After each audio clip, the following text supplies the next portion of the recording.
మీ పేరు? నా పేరు రాచమల్ల ఆంజనేయులు అండి. ఏం చేస్తుంటారన్నా? నేను కన్స్ట్రక్షన్ వర్క్ చేస్తాను. కన్స్ట్రక్షన్ వర్క్ చేస్తుంటారు. ఏంటన్నా మరి ఈరోజు ఎలా ఉందన్న రాష్ట్రంలో పరిస్థితి? కన్స్ట్రక్షన్ పరిస్థితి అంటావు? ఈరోజు నూతన రాజధాని అమరావతిని చూసి ప్రతి ఒక్కరు కూడా ఇన్వెస్ట్మెంట్లు కానీ పెట్టుబడిదారులు కానీ మన ఆంధ్రప్రదేశ్ ని ఆస్వాదిస్తూ ఉన్నారు. ప్రతి ఒక్కరు కూడా ఇక్కడికి వచ్చి పెట్టుబడి చేస్తే రాష్ట్రం అభివృద్ధి దిశగా వెళ్తుంది కాబట్టి ప్రతి ఒక్కరికి ఉపాధి కల్పించి భవన నిర్మాణ కార్మికులు కానీ రైతు వారి కూలీలు కానీ ప్రతి ఒక్కరికి పని దొరికి అదే విధంగా మరి ప్రతి ఒక్కరు కూడా ఆనందం వ్యక్తం చేస్తారు. మరి ఏంటి రాష్ట్రంలో అసలు బలుగుడు బలహీన వర్గాలు ఎవరు బాధల్లో ఉన్నా కూడా పట్టించుకోలేదు ఈ గవర్నమెంట్. నేనున్నప్పుడే పట్టించుకున్నా అని చెప్పి మళ్ళీ మాట్లాడుతూ ఉన్నాడుగా. నిజంగానే బలుగు బలహీన వర్గాలకి బతకలేని పరిస్థితులు రాష్ట్రంలో ఉన్నారంటారా? గత ప్రభుత్వంలో వైసీపీ పరిపాలనలో చిన్న సన్న కూలీలు కానీ చేతి వృత్తులు వాళ్ళు కానీ ప్రతి ఒక్కరు భవన నిర్మాణ కార్మికులు కానీ ఇసుక లేక ప్రతి ఒక్కరు కూడా ఈ రాష్ట్రాన్ని వదిలేసి అటు పక్కన తెలంగాణ ఇటు పక్కన బెంగళూరు వెళ్ళి ఏదో బతుకు తెరువు కోసం వలస వెళ్ళి అక్కడ పరిస్థితులు అక్కడ వెళ్ళి బతికే పరిస్థితులు మనం ప్రత్యక్షంగా చూసాము. ఇప్పుడు ఆ పరిస్థితి లేదు. ప్రతి ఒక్కరు కూడా చక్కగా అటు అమరావతిలో కానీ ఇటు చుట్టుపక్కల అభివృద్ధి చెందుతున్న భవన నిర్మాణంలో కానీ ప్రతి ఒక్కరి చోట కూడా చక్కగా పనిచేస్తుంది. ఎందుకంటే ఇసుక ఒకటి మనకి ఫ్రీ అయింది. అంతకుముందు పరిపాలన ఇసుకని టైట్ చేసి ఇసుకని మీద దోచుకొని దాని మీద టైట్ చేసి అది ఆన్లైన్ అని ఇంకో లైన్ అని చెప్పి ఒక లారీకి వచ్చి 15,000 20,000 వసూలు చేసి ఎక్కడెక్కడ సిమెంట్ మీద రేట్లు పెంచేసి ఎక్కడ ఆగిపోయిన పరిస్థితులు మనం చూసాం. అంటే ఇక్కడ మీరు కన్స్ట్రక్షన్ అంటున్నారు కాబట్టి అమరావతిలో జరుగుతున్న కన్స్ట్రక్షన్ మీరు ఎలా చూస్తారు? నిజంగానే అంత ఖర్చు అవుతుందా? జగన్మోహన్ రెడ్డి గారు చెప్తున్నారు అంత ఖర్చు కాదు, తక్కువే ఖర్చు అవుతుందని చెప్తున్నాడు. మరి ఈ గవర్నమెంట్ అని అంత ఖర్చు అవుతుందని చూపిస్తోంది. ఎలా చూడొచ్చుంటారు? జగన్మోహన్ రెడ్డి గారి గవర్నమెంట్ ఏంటంటే ఏదో ఒక గోడ కట్టి దానికి ఒక చిన్న గేట్ పెట్టి అక్కడ ఫ్లెక్సీ పెట్టి ఇదే ఓపెనింగ్ అని రిబ్బన్ కట్ చేస్తాడు. దాన్ని మర్చిపోయి ఇంకా దాన్ని వదిలేస్తాడు, గాలికి వదిలేస్తాడు. మరి ఇప్పుడు గవర్నమెంట్ లో ఏంటంటే ఇప్పుడు నిన్న చూశారు అమరావతికి ఏపీ రాజధాని అమరావతికి ఎయిర్పోర్ట్ శాంక్షన్ అయింది. మరి అలాగే అక్కడ చూసినట్టయితే సాఫ్ట్వేర్ వైజాగ్ లో సాఫ్ట్వేర్ కంపెనీ వచ్చింది. మరి అలాగే రాయలసీమ సైడ్ చూసినట్టయితే ఈ బంగారు నిధి తవ్వకాలని తర్వాత ఇంకా కంపెనీలని అటు ఇన్వైట్ చేసి అంటే 3 ప్రాంతాలు సమానంగా అభివృద్ధి చేసి ఎక్కడా కూడా ఏ ప్రాంత ప్రజలు కూడా ఇబ్బంది పడకుండా సమతుల్యంలో పరిపాలన అందించేటువంటి నాయకులు నారా చంద్రబాబు నాయుడు గారు. ప్రతి ఒక్కరు కూడా మన రాష్ట్రాలు కాకుండా పక్క రాష్ట్రంలో కూడా వచ్చి పనులు చేసుకొని అంటే ఇక్కడ అమరావతిలో జరుగుతున్న స్కాము కళ్ళు తిరిగే స్కామ్ అంటగా. ఎవరు లేని విధంగా అవినీతి చేస్తున్నాడు. దాదాపు 7 బిల్డింగ్లకి 14,000 కోట్లు ఖర్చు చేస్తున్నాడు. అంత అవినీతి అంతా అక్కడే జరుగుతుందని మాట్లాడుతూ ఉన్నాడుగా. కళ్ళు తిరిగే స్కామ్ అంటే అది జగన్మోహన్ రెడ్డి గారిని తెలుసుకోవాలి. ఎందుకంటే గత పరిపాలనలో పొంగ మీద ఎంత స్కామ్ చేసావు, మరి ఇసుక మీద ఎంత స్కామ్ చేసావు, మరి దేవాలయాల భూముల మీద ఎంత స్కామ్ చేసావు, మరి ఇంకా మైనింగ్ అని ఎన్ని రకాలుగా స్కాములు చేయాలో ఎన్ని రకాలుగా జనాలను దోసుకోవాలో అన్ని రకాలుగా దోసుకోవడం చూసాం. మరి అంత ప్రజలు నమ్మకం అన్నా క్యాంటీన్లు ఎందుకు ఎత్తేసావు ఆ రోజున? పేదవాడికి అన్నం పెట్టే పథకం అది. సరే నువ్వు పేరు మార్చుకో, లేకపోతే వైఎస్ఆర్ క్యాంటీన్ అని పెట్టు, లేకపోతే నీకు నీ ఫోటో ఎక్కువ ఇష్టం, నీకు ఇష్టం కాబట్టి నీ ఫోటో వేసుకొని జగన్ క్యాంటీన్ అని ఏదో పెట్టుకొని మరి ఆ రోజున ఆ క్యాంటీన్ అలా నడిపించాల్సింది కదా.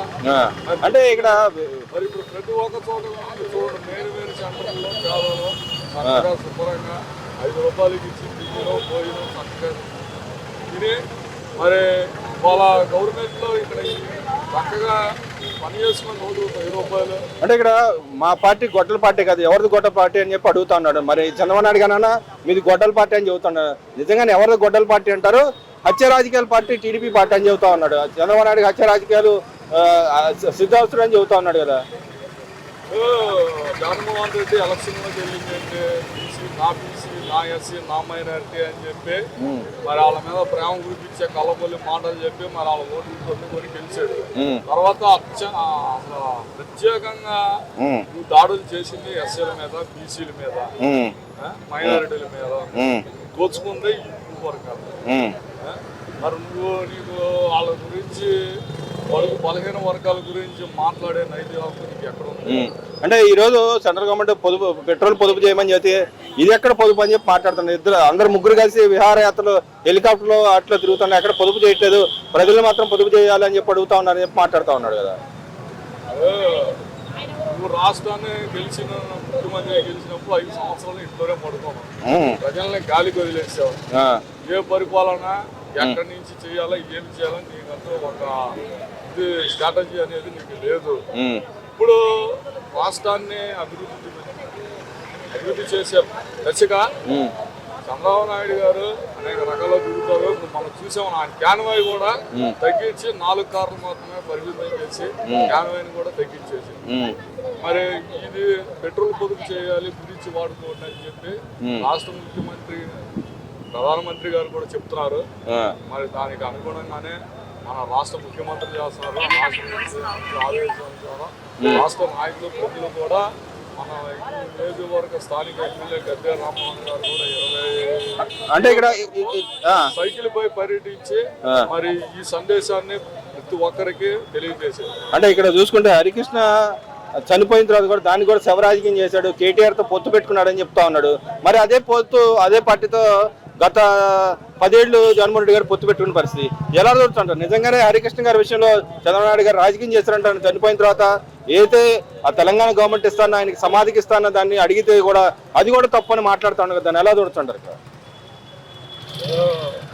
ఇక్కడ ముఖ్యమంత్రిగా ఉన్నప్పుడు తెలంగాణ రాష్ట్రంలో లాభించి పడి ఇక్కడ ఇన్వెస్ట్మెంట్ దారుల్ని, ఇక్కడ పెట్టుబడిదారుల్ని తెలంగాణ పంపించి లంచాలు తీసుకొని తెలంగాణకి పక్క నుంచి పనిచేసిన వ్యక్తి నువ్వు.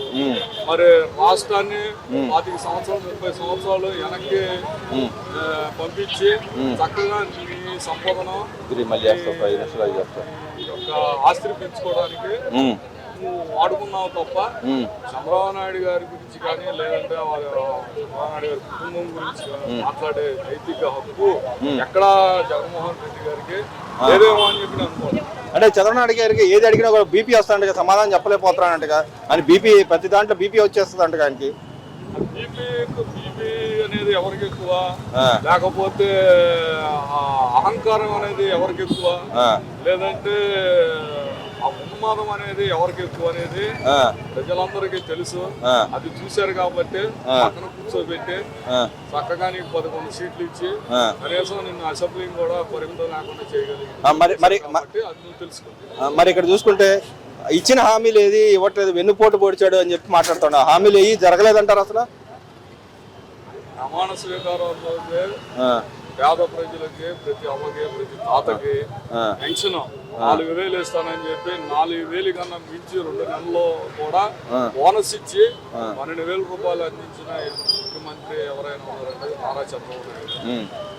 ఎందుకంటే నువ్వు 3,000 చేస్తానని చెప్పి 5 సంవత్సరాలు ముట్టుమూలిగా 250 చేసి దాన్ని ఏమాత్రం ఇచ్చిన హామీ తుంగలో తొక్కి నువ్వు కాబట్టి అసలు అలాంటి మాటలు కానీ లేకపోతే అలాంటివన్నీ మాట్లాడటానికి మీరు ఎక్కడ సరిపోరని చెప్పి అనుకోను. మీరు కన్స్ట్రక్షన్ లో ఉన్నారు కాబట్టి అమరావతి విషయంలో నిజంగా అవినీతి జరిగే అవకాశం ఉందంటారా? గతంలో అయితే కంపెనీ నేను తనివేసి అదే కంపెనీ మళ్ళీ ఇచ్చి స్కామ్ చేస్తామని చెప్తా ఉన్నాడు. నిజంగానే అవినీతి జరిగే అవకాశం ఉండదు, లేకపోతే మెటీరియల్ కాస్ట్ పెరిగింది కాబట్టి పెరిగింది అంటారు అక్కడ? ఇప్పుడు మనకి టీ తాగే టీ దగ్గర టీ కొట్లో కూడా రేటు పెంచారు. రేట్ ప్రతి ఒక్కసారి గ్యాస్ పెరిగింది, పెట్రోల్ పెరిగింది. మనం ఎక్కడ పెరిగిన కేంద్రం నుంచి పెరిగినాయి. మరి దానికి అనేకంగా ఏదో ఒక 5% 4% అన్నిటి రేట్లు పెరిగినాయి కాబట్టి అయినా సరే ఆ స్కాములు అనే మాటకి నిలువెత్తు నిదర్శనం ఎవరైనా ఉన్నారంటే జగన్మోహన్ రెడ్డి. లేదంటే పోయినసారి పెట్టుబడిదారుల్ని ఏ రకంగా భయపెట్టారో, ఏ రకంగా వాళ్ళకి మరి లంచాలు ఎలాగా చాపారు అనేది నేను అంటాం కాదు, రాష్ట్ర ప్రజలందరూ అనుకుంటున్నారు. కాబట్టి ఆ స్కాములు అనే మాటకి టీడీపీ మీద అనేది రోమర్లు చేయడానికి లేకపోతే ఇంకోటి చేయడానికి ఎక్కడా సరిపోరని చెప్పి నేను అనుకుంటున్నాను.